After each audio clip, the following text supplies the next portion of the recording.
కర్మయోగి భీష్ముడు. మహాభారతం పేరు వినగానే ముందుగా మనకు స్ఫురించేది వ్యాస భగవానుడు, తర్వాత భీష్ముడే. నేడు భీష్మ ఏకాదశి. ఆ మహిమాన్వితుడికి ఉత్తరక్రియలు జరిపింది ఏకాదశి నాడు. శ్రీకృష్ణుడు భీష్ముడి పైన ఉన్న మమకారంతో ఈ ఏకాదశిని భీష్మేకాదశిగా ప్రకటించారు. భీష్ముడు అష్టమి తిథి రోజునే నిర్యాణం చెందారు. ఆ రోజు భీష్మాష్టమి అయింది.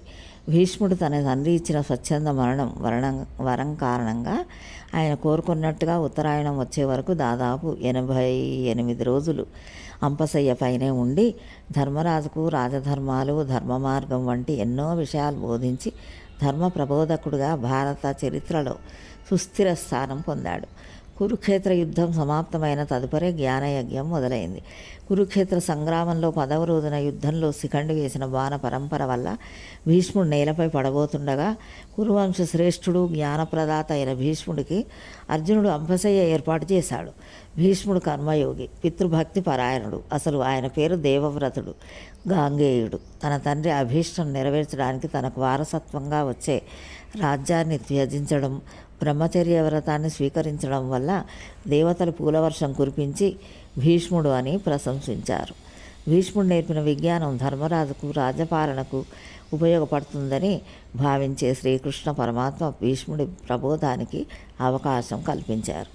ఆధ్యాత్మికం, ఆది దైవికం, ఆదిభూతం అనే 3 తత్వాలకు ఆధారమై అందులోనే తాను జీవిస్తూ కర్త, భర్త, హర్త అనే భగవతత్వాన్ని గురించి వివరించాడు. ఆయన అంపశయ్య మీద ఉన్నప్పుడే ద్రౌపది భీష్మునితో, తాత ఇన్ని ధర్మసూత్రాలు నీకు తెలుసుండి ఆ రోజు నిండు సభలో దుశ్శాసనుడు నన్ను వివస్త్రం చేసి పరాభవిస్తుంటే ఎందుకు వారించలేకపోయావు అని ప్రశ్నించింది. అప్పుడు భీష్ముడు బదులిస్తూ, అమ్మా పాంచాలి, నువ్వన్నమాట నిజమే. అయితే నేను అధర్మపరాయణుల ఆహారాన్ని భుజిస్తున్నప్పుడు నా నోరు ధర్మం గురించి ఎలా మాట్లాడగలదు అన్నాడు. భీష్ముడు ఎంతటి మహాజ్ఞానం, అంతటి శ్రీకృష్ణుని భక్తుడు. శ్రీకృష్ణ పరమాత్మ మహావిష్ణువు అంశే అని గ్రహించిన వారిలో మొదటివాడు. శ్రీకృష్ణుల్లో పరమాత్మ తత్వాన్ని గుర్తించిన యోగి. అందుకే ధర్మరాజుకు సోదరులకు శ్రీకృష్ణుని ఒక మిత్రుడుగా భావించడం కంటే ఆయనలో తత్వాన్ని గుర్తించమని విశదపరుస్తాడు. భీష్ముడి భావ వ్యక్తీకరణ ఉత్తరాయణ పుణ్యకాలం రాగానే శ్రీకృష్ణుడు భీష్ముడి వద్దకు వచ్చాడు. సాక్షాత్తు విష్ణువునే దర్శిస్తున్నట్లు తన్మయత్వం పొందాడు. ఆ వసుదేవుని దివ్య నామాలతో స్తుతించాడు. స్వచ్ఛంద మరణం వరం ఉన్నా స్వర్గానికి వెళ్ళడానికి శ్రీకృష్ణుని అనుమతి కోరాడు. అంపశయ్య మీద నుండే విష్ణు సహస్రనామాలను ఈ జగత్తుకు అందించాడు. మోక్ష ధర్మానికి అర్థ కామాలను త్యాగం చేసి కేవలం ధర్మమే మార్గంగా జీవించాడు భీష్ముడు.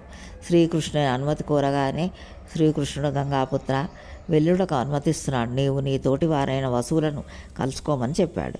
అక్కడే ఉన్న ధృతరాష్ట్రుడు ఇతర బంధువులను ఉద్దేశించి, మీ చేత కూడా అనుమతించబడ్డాను కదా అంటూ వారి అందరినీ ఆలింగనం చేసుకున్నాడు. భీష్ముడు ప్రాణాలను త్యజించిన విధానం, భీష్ముడు యోగధారణ చేత మనసును నిగ్రహించి ప్రాణాపానాది వాయువులను నియంత్రించి ఒక్కొక్క అవయవం నుండి ఒక్కొక్క ప్రాణాన్ని తొలగించుకుంటూ ఉండగా ఆ భాగాలన్నీ శల్యరహితాలయ్యాయి. భీష్ముని అన్ని అవయవాలు నిర్వీర్యమైన పిమ్మట ఆత్మ శిరస్సును ఛేదించుకొని మిక్కిలి కాంతితో ప్రకాశిస్తూ ఆకాశంలో అంతర్ధానమైపోయింది. అప్పుడు పైనుండి దేవతలు పూలవర్షం కురిపించారు.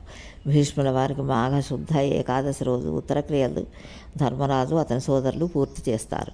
ఆ తర్వాత శ్రీకృష్ణ పరమాత్మ భీష్మ ఏకాదశిగా ప్రకటించి మానవాళి అందరూ ఆయన బోధించిన ధర్మాచరణ, సత్యవచనం, కర్మ, జ్ఞాన మార్గాలను అనుసరిస్తూ భీష్మాష్టమి, భీష్మ ఏకాదశిని పాటించండి అని తెలిపాడు. జై శ్రీమన్నారాయణ.